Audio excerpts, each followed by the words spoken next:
Saya nggak tahu dengan kalian ya, tapi saya pribadi itu di era sekarang ya, terutama di 5 sampai 10 tahun terakhir, itu semakin lama semakin sulit mencari atau mengupdate perkembangan berita terkini itu secara proporsional, secara berimbang dan terkurasi dengan baik gitu ya.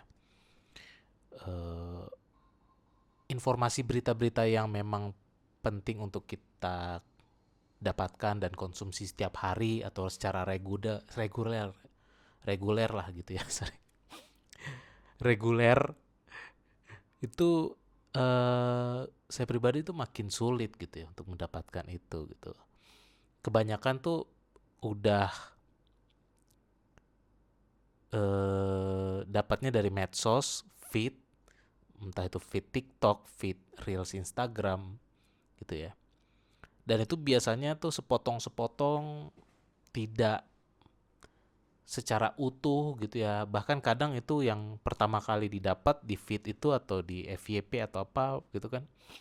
Itu yang kayak reaksi atau yang udah diutak-atik dari kejadian aslinya dan sebagainya, udah diedit-edit yang terlalu banyak editan sampai malah menjurus ke arah hoax atau ke arah framing gitu kan, atau lebih memelintir fakta dan sebagainya gitu, jadi makin bahaya gitu. Dulu zaman sebelum ada media sosial, sebelum internet tidak sebagus sekarang gitu ya, ya kita masih bisa dapat lewat koran, koran Kompas atau koran apapun lah ya gitu, harian gitu ya. Ataupun dulu saya masih mengkonsumsinya lewat Twitter gitu ya. Lewat Twitter akun-akun berita, mau itu misalkan Kompas, Antara News atau apalah gitu ya.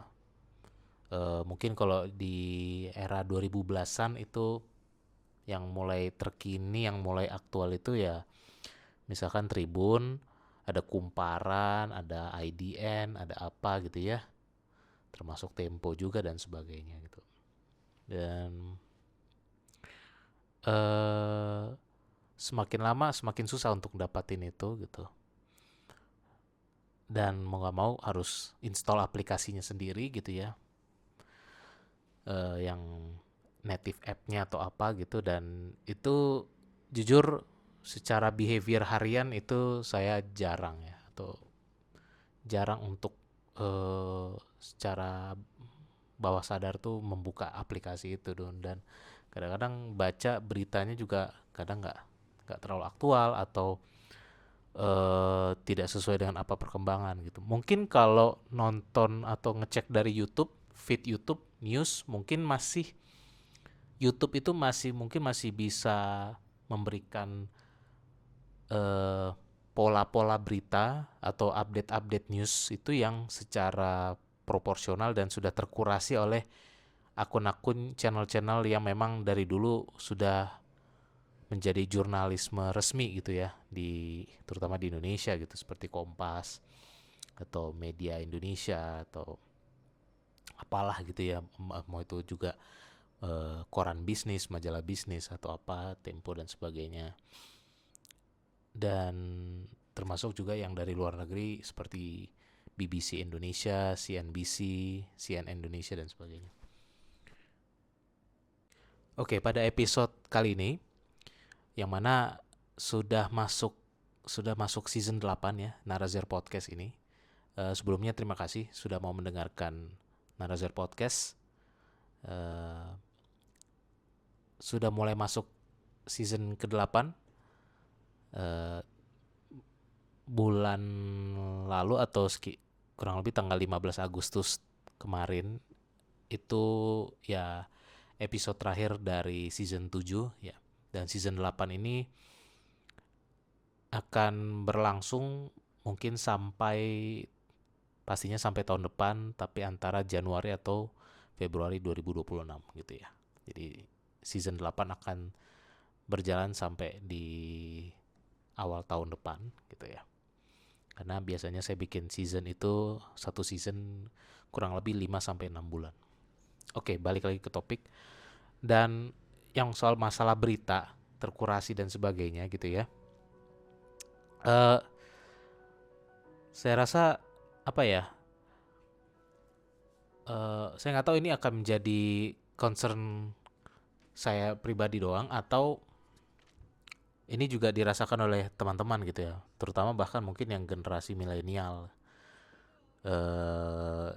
generasi milenial dan sebelumnya gitu ya, karena kan kami generasi milenial, Gen X, apalagi baby boomer itu dulu terbiasa eh, mengkonsumsi berita terkini itu lewat koran, majalah, ataupun kalaupun di internet itu yang sudah jadi dalam bentuk news portal lah gitu ya.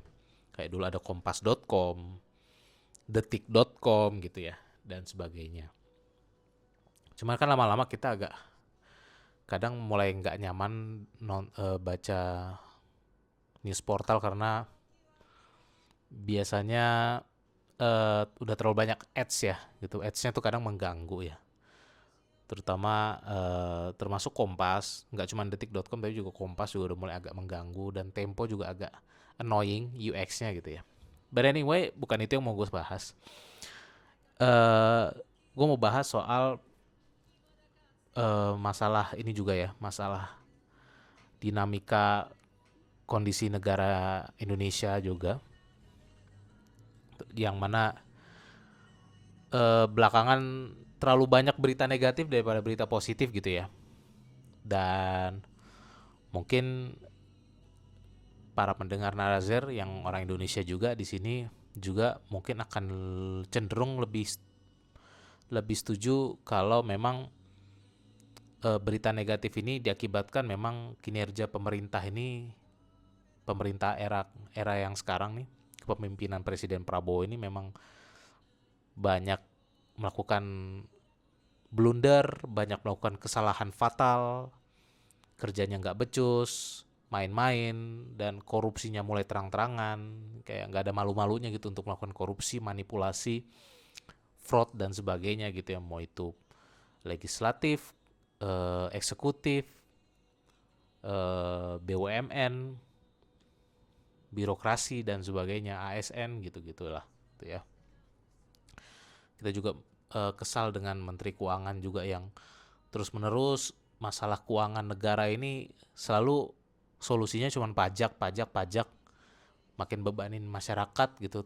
Katanya efisiensi, tapi yang efisiensi cuman yang masyarakat menengah ke bawah, kelas menengah ke bawah, tapi yang elit-elitnya tidak dibebani gitu untuk pajak-pajak yang seharusnya mereka tanggung, seperti misalkan pajak anggota legislatif tuh pajaknya mereka nggak bayar sendiri tapi dibayarin oleh negara, kan tuh konyol ya gitu, dan sebagainya gitu. Kenapa nggak diurus yang kayak gitu? Nah cuman eh saya juga ya terutama setahun terakhir ini juga emang kesal dan antipati sekali dengan kinerja pemerintah gitu ya. Indonesia gelap dan sebagainya itu saya kurang lebih setuju lah gitu, karena saya pribadi pun juga menjadi korban juga gitu ya, baik kesulitan mencari lapangan kerja dan sebagainya gitu, lapangan kerja formal maksudnya gitu ya. Dan eh, kemudian ada fenomena, ketika itu fenomena kabur aja dulu gitu ya, yang membuat kita warga negara Indonesia ini kayak makin lama makin pesimis gitu dengan masa depan Indonesia gitu ya. Apakah 2045 Indonesia akan bangkit atau bakal baik, atau malah jadi Indonesia cemas gitu dan sebagainya. Banyak sekali ya kebodohan-kebodohan dan inkompetensi, ketidakkompetenan pejabat kita yang asal-asalan kerjanya gitu, sementara kita banting tulang untuk bertahan hidup dan sebagainya gitu, kayak luar biasa lah gitu ya kekacauannya gitu. Tapi menurut saya kita juga tetap harus bisa sebisa mungkin berpikir jernih gitu ya. Meskipun kita memang harus bertahan hidup dengan cara kita masing-masing gitu. Tetap harus survive gitu kan. bersama keluarga kita masing-masing gitu. Namun apa ya? eh Kita kadang sorry, bukan kita ya, tapi saya mengamati gitu ya. Saya mengamati banyak sekali media-media ataupun siapapun lah yang memposting baik itu di medsos, di internet, di streaming dan sebagainya itu ketika memberitakan hal-hal buruk atau hal-hal yang mengkhawatirkan atau negatif itu sering melakukan framing gitu ya, framing. Kalian tahu nggak maksudnya framing? Framing konteks yang saya bahas ini adalah misalkan gini, contoh aja ya. Contoh misalkan saya ini adalah eh, seorang pemain sepak bola gitu misalkan gitu ya. Anggaplah gitu ya, pemain sepak bola klub lokal. Klub lokal, misalkan klub lokal di Pulau Jawa lah gitu ya. Misalkan ada Liga Jawa gitu ya, Liga Pulau Jawa gitu misalkan. Saya pemain klub lokal dari klub Depok misalnya gitu ya. Klub sepak bola Depok. Saya pemain bola misalkan posisi saya pemain tengah gitu, gelandang tengah atau gelandang sayap dan sebagainya. Nah, saya ini memang misalkan di klub Depok ini eh mainnya biasa aja gitu dan sebagai pemain tengah itu saya sering apa namanya?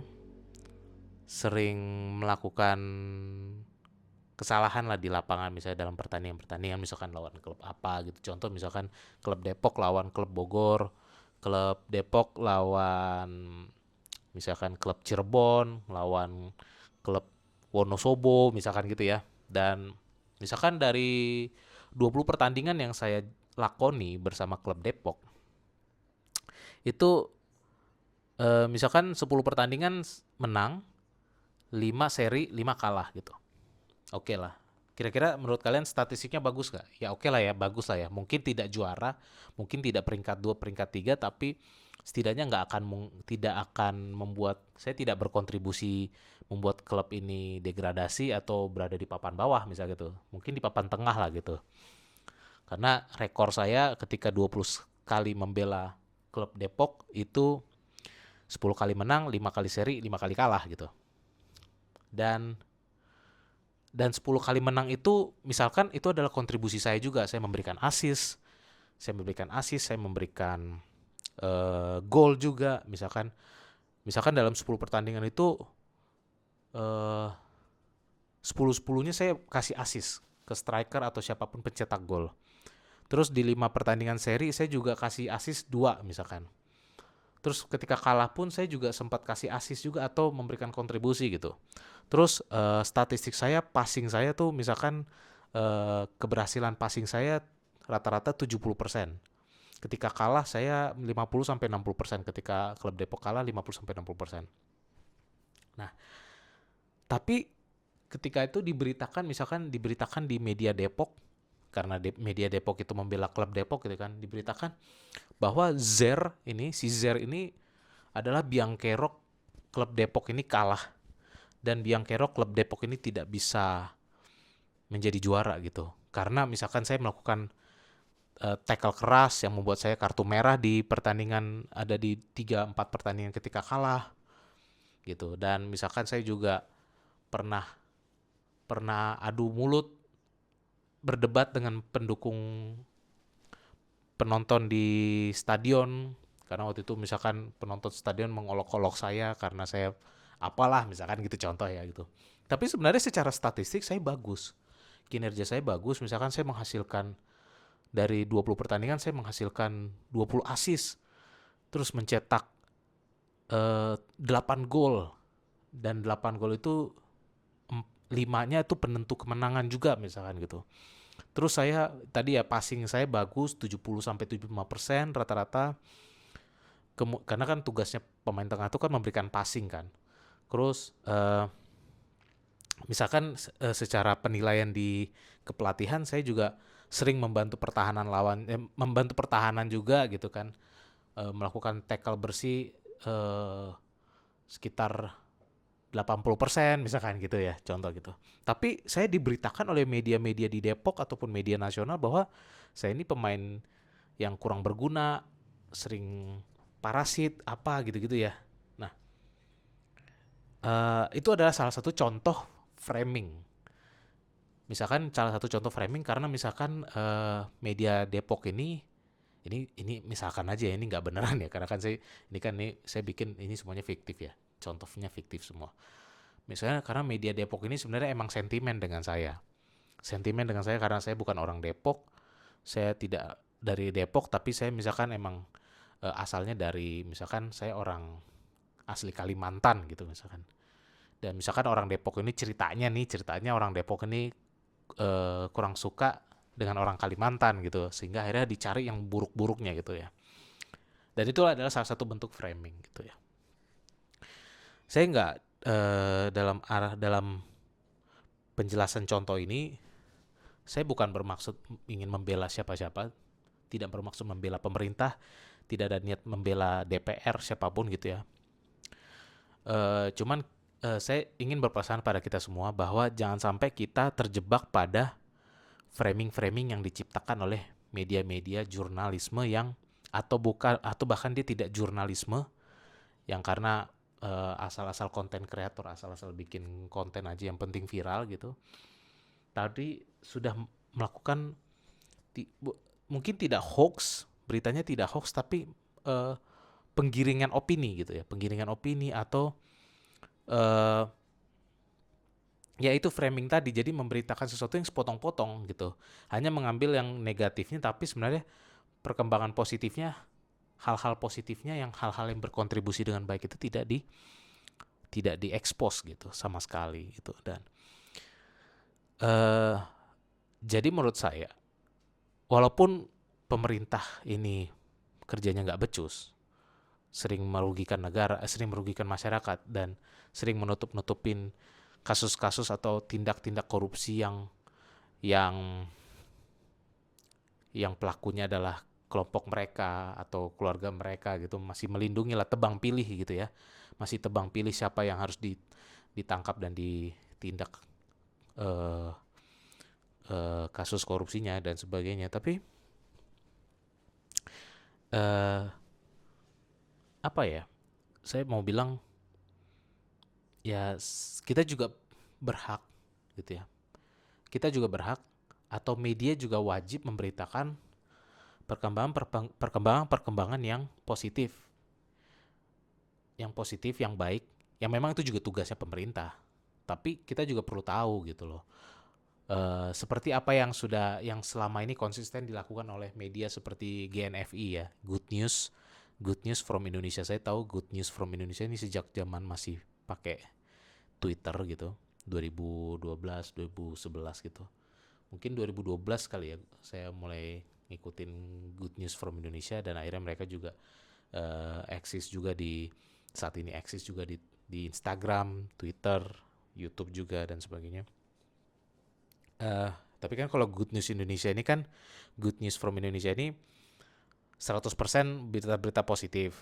Nah, kalau yang media-media seperti Kompas, Tempo, Detik, Tribun, Kumparan dan sebagainya itu kan, IDN gitu kan, itu negatif dan positif dicampur lah gitu ya. Tapi kadang-kadang lebih banyak negatifnya karena mungkin lebih laku gitu. Cuman apa ya? Saya rasa kita berhak untuk mendapatkan berita-berita positif. Misalkan gini, contoh yang terutama yang di level lokal gitu. Misalkan kita perlu tahu apa sih progres yang sudah dikerjakan oleh lurah kita, oleh camat kita, oleh wali kota tempat kita berada, atau bupati di tempat kita tinggal dan atau bekerja gitu ya, secara konsisten dan proporsional gitu loh.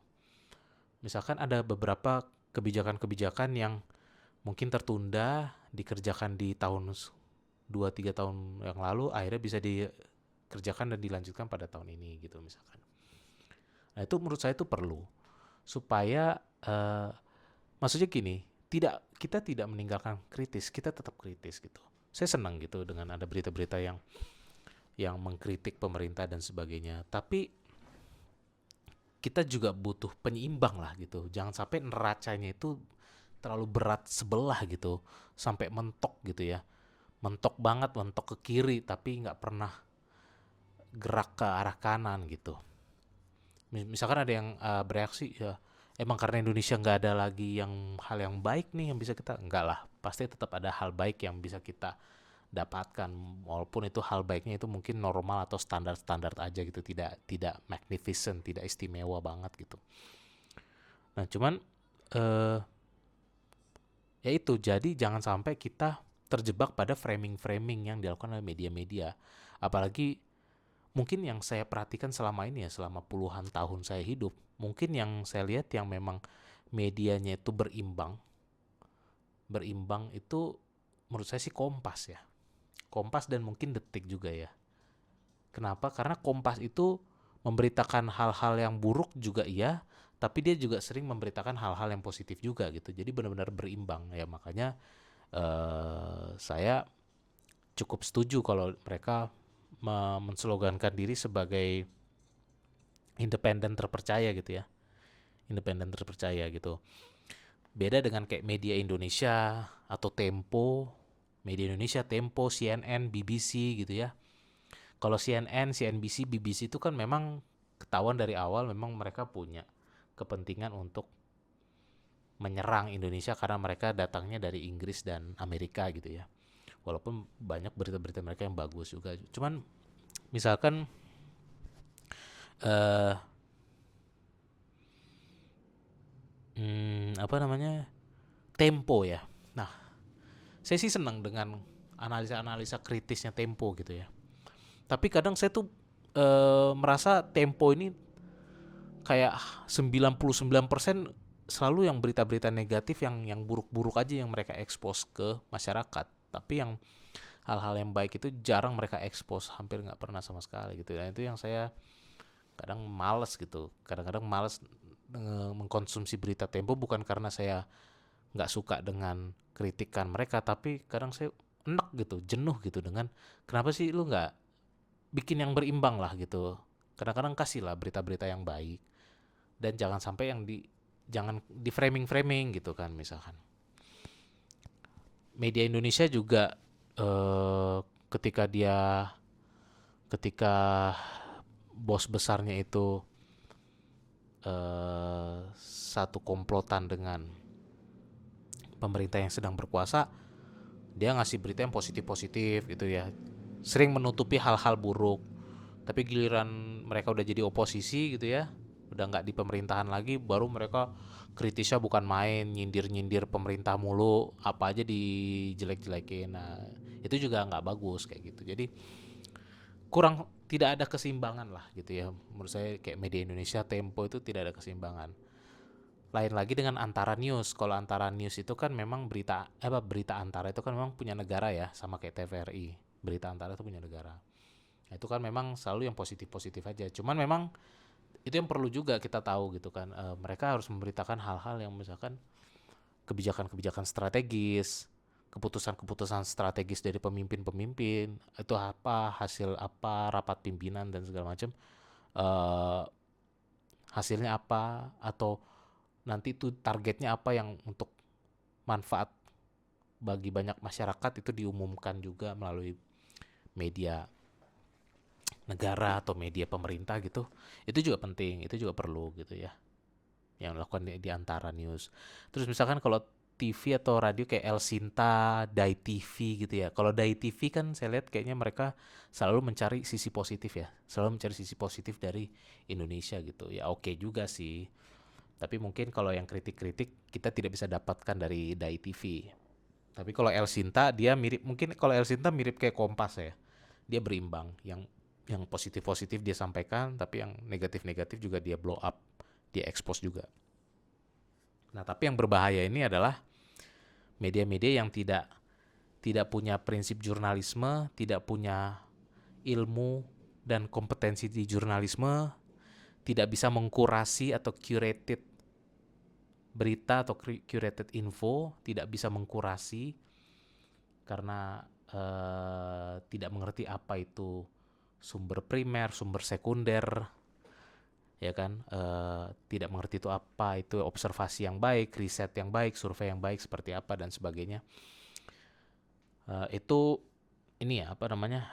Itu yang berbahaya ya, konten-konten kreator atau yang kayak cuman netizen yang posting-posting tapi dia tidak bisa mempertanggungjawabkan apa yang dia expose atau apa yang dia ingin viralkan ke orang-orang gitu. Jadi intinya adalah framing jika dibiasakan terus-menerus terjadi, itu akan menjadi sebuah itu akan sama saja dengan budaya penyesatan. Sama saja dengan penyesatan. Kalian orang beragama, orang beriman, kalau agama kalian atau ajaran agama kalian disesatkan, kalian pasti marah dong. Itu akan dianggap seperti akan diarahkan menjadi kategori penistaan agama gitu kan, atau penistaan iman dan sebagainya. Nah, sama juga menurut saya ada baiknya kita tuh kalau kebiasaan-kebiasaan memframing baik itu berita-berita masyarakat, berita lokal, berita nasional maupun framing dalam inner circle kita, dalam keluarga, dalam pertemanan, dalam kekerabatan, dalam bisnis profesional gitu. Kalau kita sering melakukan framing itu juga sama saja aksi-aksi penyesatan juga gitu loh. Aksi-aksi penyesatan, dan itu berbahaya dan patut dimintai pertanggungjawaban gitu kan. Harus mendapatkan konsekuensi yang setimpal. Nah itu jadi pada episode ini monolog podcast saat ini saya ingin pribadi sebagai masyarakat biasa gitu ya, dan juga sebagai podcaster yang sering melakukan kritik dan pengamatan apapun dalam sosial budaya secara detail dan tajam gitu. Saya ingin berpesan kepada kita semua bahwa waspada dengan hal-hal framing dan jangan sampai kita juga menjadi pelaku framing-framing itu dalam berbagai aspek kehidupan. Gitu. Karena menurut saya framing itu sama dengan penyesatan. Dan kita ya harus tetap mengandalkan informasi-informasi, data dan fakta yang memang bisa dipertanggungjawabkan, punya sumbernya yang valid dan jelas, sumber primernya jelas, dan juga utuh, beritanya utuh, tidak dipotong-potong.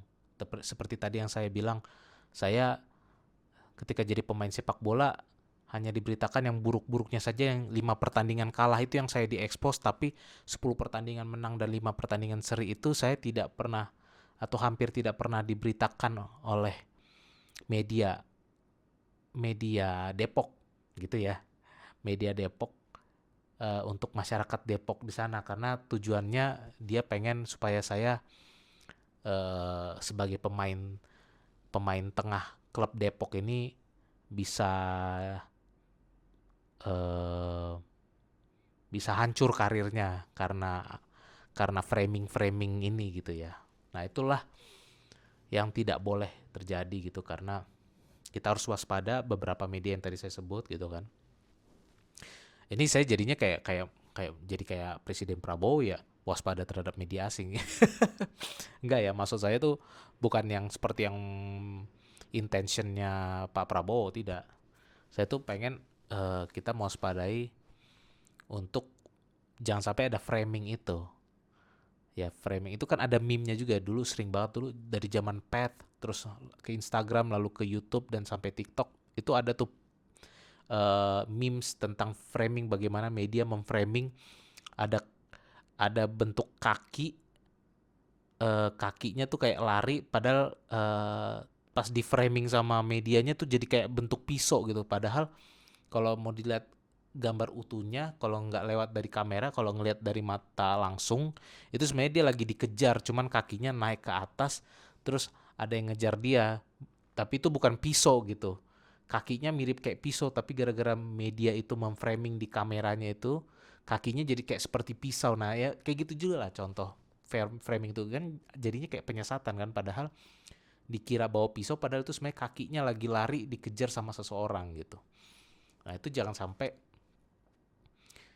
sering terjadi hal-hal seperti itu dan kita menjadi korban framing, dan jangan sampai kita juga menjadi pelaku framing gitu, tidak boleh gitu. Itu aja untuk monopod. eh saya rasa ini episode pertama atau episode kedua dari season 8 Naruzer Podcast. Thank you for listening this podcast. Semoga kalian semua eh, selalu sehat dan lancar rezekinya, dan tetap bisa hidup baik dan makmur di tengah kondisi ekonomi dan sosial budaya yang sedang terpuruk di negeri Indonesia ini. Oke, thank you.